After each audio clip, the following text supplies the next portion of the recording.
Magandang umaga mga kaibigan at nagbabalik po ang inyo po lingkod Dan Can Ride. At ngayong umaga pupunta tayo ng Pampanga gamit itong ADB 160. Alright! Alas 4 na ng umaga mga kaibigan at pupunta lang tayo ng Pampanga. Babalik din tayo sa bahay mamaya. So chill ride lang tayo mga kaibigan. Alam nyo ba mga kaibigan na kailan ko lang na-discover na kaya pala may kaldag yung likod ng ADB 160 ay dahil sa mga springs nya. Yung springs nya kasi, yung mga pagitan ng springs nya halos magkakadikit. So ang sabi, yung napanood ko rin na vlogger na nagsasabi na pwede raw i-adjust o i-reset yung engine hanger assembly, ay hindi raw yung totoo kasi hindi naman daw siya talaga na-adjust. Maganda raw kung magpapalit daw ka ng spring baka mawala daw yung kaldag na yun dahil yun nga meron daw akong top box kaya mabigat kaya mas lalong dumadagdag sa pabigat. Dito na ako dumaan sa EDSA dahil last time nung pumunta ako ng norte dumaan ako ng Manila, so medyo napagalan ako kasi dami traffic light, pero dito dire-diretso tayo ngayon. Dito tayo sa tunnel. So bihirang-bihira talaga ako mag-post ng mga videos ngayon, no? So kahit papunta sa trabaho o regular na araw lang binibideo ko na rin para kahit papaano bihira na din ako makapunta kasi sa mga magaganda at malalayang lugar dahil sa sobrang busy natin. Kaya ito kahit papaano nagre-record ako ng mga videos para sa inyo mga kaibigan. Ayun! Hams! Ang sarap magmotor ngayon sa EDSA, maluwag tapos malamig. Woo! Isa nakagulat lang biglang magahay ng ilaw sa'yo. Alam mo yun, ang luwag-luwag ng daan tapos bigla kanyang magahay ng ilaw, di ba? Parang hindi siya makapag-intay na makauna, na makalagpas. Parang alam mo yun. Ako kasi hindi ko ugali yung ganun, na iilawan mo ng malakas yung nasa harapan mo. Kasi marunong akong mahiya di ba? Marunong akong rumispeto. Diba? Bihira ko lang yung ginagamit pag kailangan. Pero iba kasi, yung iba parang alam mo yun, yung parang sarap na sarap silang ginagamit yung high, yung lakas ng ilaw nila. Hindi ko kasi madalas ginagamit yun kasi alam nyo na, diba? Nakakasilaw, diba? Nakaka-apekto sa ibang mga rider, diba? Alam nyo kung pwede lang itutuloy ko na ng Baguio to after ng Pampanga. Kaso meron akong lakad kinabukasan kaya kailangan ko rin umuwi. So dadaan ako ng Clark, doon ang daan yun. Gusto ko lang din madaanan yung Clark kasi sa susunod na kung pupunta man ako ng Baguio doon ako dadaan kasi nung huling punta ko dumaan ako ng Gapan Nueva Ecija, so malayo. Ito kagad pag nagra-ride ka sa gabi, kitang kita mo yung mga nagtataas sa mga building. Ayun, diba? Ang ganda. Oops! Masarap mag-ride dito sa EDSA. Ang bilis ng biyahe natin, kumpara nung dumaan ako nung isang beses sa Manila, ang daming traffic light. Wala kang sasakay pero pahinto-hinto ko naman. Ito, monumento na tayo. Ay! Ang bilis ng biyahe natin. Siguro wala pang isang oras nakarating na tayo dito sa monumento. Next ko lang yung aking navigation para dire-diretso tayo, hindi yun tayo pahinto-hinto at pabalik-balik pag nagkamali. Yan, tara. Pasensya na kung minsan pangit yung aking audio, nahanginan siya kasi di maayos yung pagkakalagay ko ng mic, so ito sana maging okay na. Alam nyo ba mga kaibigan, yung huling ride ko galing Pampanga naaplatan ako sa NLEX, doon mismo ako sa may San Fernando exit. So doon lang ako nagayos ng motor sa may Caltex Mega. Kamalasan palagi na lang ako napaplatan tuwing nag-ride kaya medyo kinakabahan na naman ako. Kasama palad hindi ko dala yung aking repair kit. Nandun sa bag, yung bag ko nasa kotse sa katrabaho ko, dala-dala niya.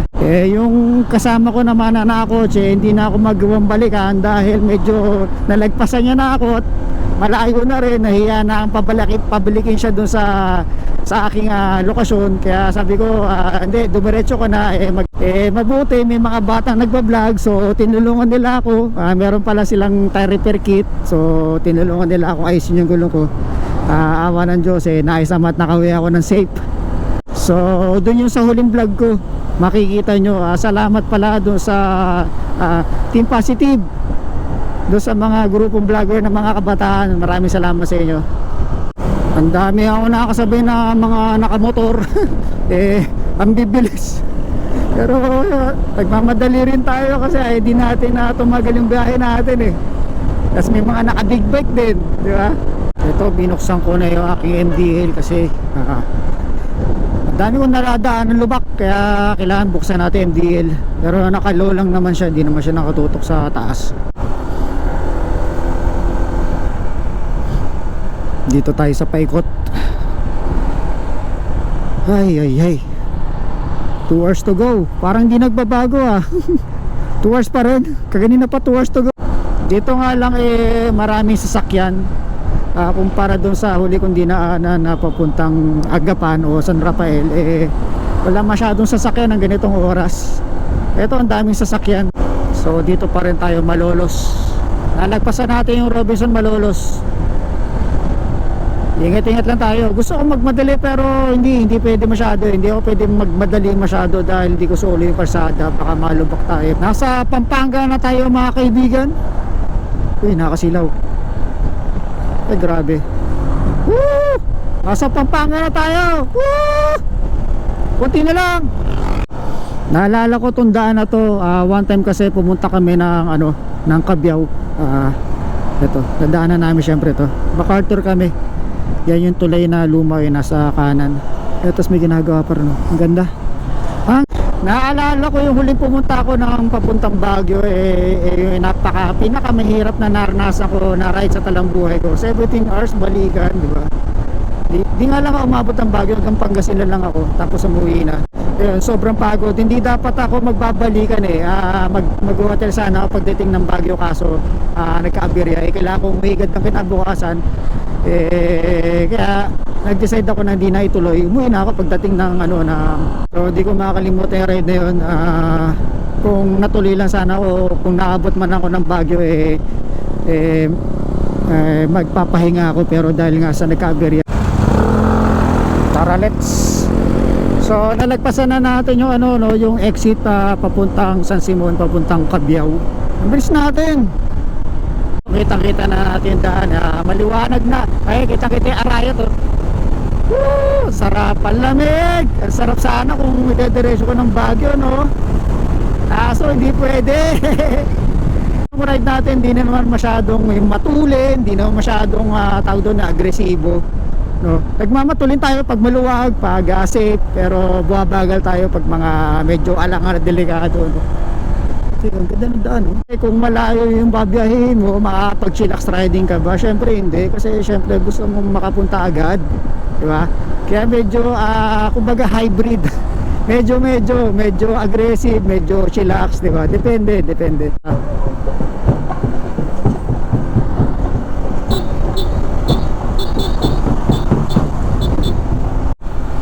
Tulay, gawa sa kahoy. Oh yeah. Alam mo, yung huling pumunta ako sa yun nga, papuntang Baguio, hirap na hirap talaga ako, ewan ko ba. May mga kasama ako, no, mga nakakotse sila. Baka naunahan ko pa sila kasi ang luwag ng daan, walang traffic, dire-diretso, alas dire-diretso, saka maingat naman tayo sa kalsada, di ba? So para sa akin, parang madali na lang yung papuntang Clark kasi mga 124-25 kilometers from bahay, di ba? So pupunta nga ako ng Batangas, mga 113, mga 114, mga 3 hours ko lang inaano. Ito siguro medyo parang madali. So gumising ako ng bahay, gumising ako mga alas 3, umalis ako ng bahay mga pasado alas 4. Ayan. Time check, 6:08 ng umaga. Napakaaga, napakalamig. Ang sarap ng pakiramdam. Motor, pero kailangan mag-iingat dyan. Kahit sino naman pwede magmotor yan. Dami natatakot magmotor, pero hindi naman dyan kadelikado. Kung mag-iingat ka, kung marunong ka mag-iingat, kung alam mo yung behavior ng mga sasakyan, kung kailan ka lulusot at sisingit, di ba? Welcome to San Fernando, Pampanga. Kailangan mo, nasa San Fernando na tayo within 2 hours. Wow! Another achievement. Medyo mabilis tayo. Siguro kaya minsan matagal magkotse dahil dumadaan pa ng mga toll gate. Minsan pag nakapila ka, daming nasa sign na oras. Ito kasi wala, hindi tayo umito, dire-diretso tayo, di ba? Kaya mabilis tayo. Anong simbahan kaya to? Hindi ko lang napuntahan ito. Yan, dire-diretso tayo. Mas kakaliwa tayo ron. Oo ha. Yung kanan tayo rito.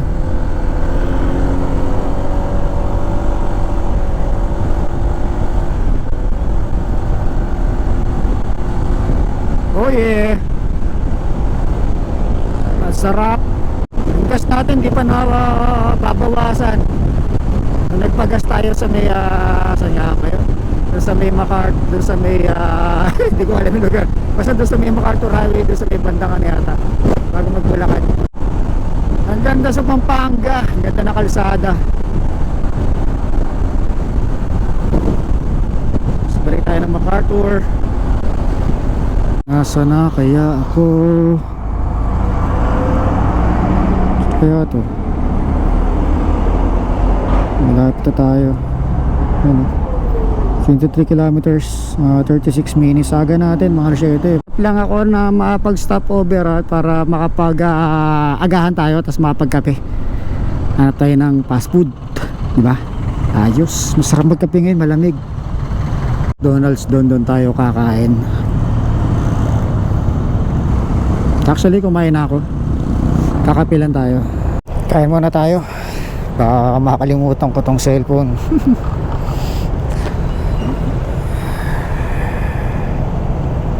Tara. Ito kakatapos lang natin na magkape sa McDo at diretso na tayo papuntang Clark. Ganda oh. Ha, parang malalaking Christmas decors o Christmas trees. Ganda rito Dito na tayo sa Angeles City. Ganda ng arko nila. Nakakatuwa pag may nakita kang mga arko, no? Ito, dito tayo pinadaan ni Waze. Ayan, no? Sundan lang natin. Di ko alam kung saan to. May aso. Alright. Highway na to. Highway. Daming truck dun, oh. Daming truck dito. Nakapark lang. Oops. Hindi tayo. Sa ganda ng mga puno. Ang lalaki. Ganda rito sa Pampanga, lalo na sa Clark. Sobrang ganda, sobrang linis. Dito tayo sa flyover. Clark na to, Clark. Alright. Ganda na kabundukan, oh. Ano ba yun? Sierra Madre ba yan? Ayan, oh, dami, oh. Napakahaba. Oh, ganda. After almost 4 hours na pagmamotor, medyo nananakit na yung aking lower back. Natatagtag na rin kasi yung likod natin. Dami natin dinaanan ng mga Lubakski. Ang ganda talaga dito sa Clark kasi napakagaganda ng mga kalsada nila, no? Hindi ka tatama rin pumasok sa trabaho o magala-gala dito, di ba? Siguro dahil umaga pa. Tulay. Ito matawag sa akin. Sagutin ko kaya. Gusto ko tignan yung pangalan ng lugar na to. Parang sarap tumira dito. Ito Clark na.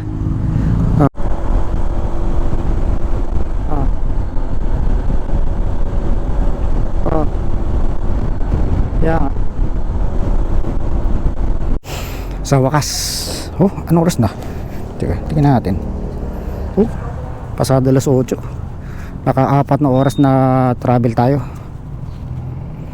Diba? Ayos. Relax yung ano natin.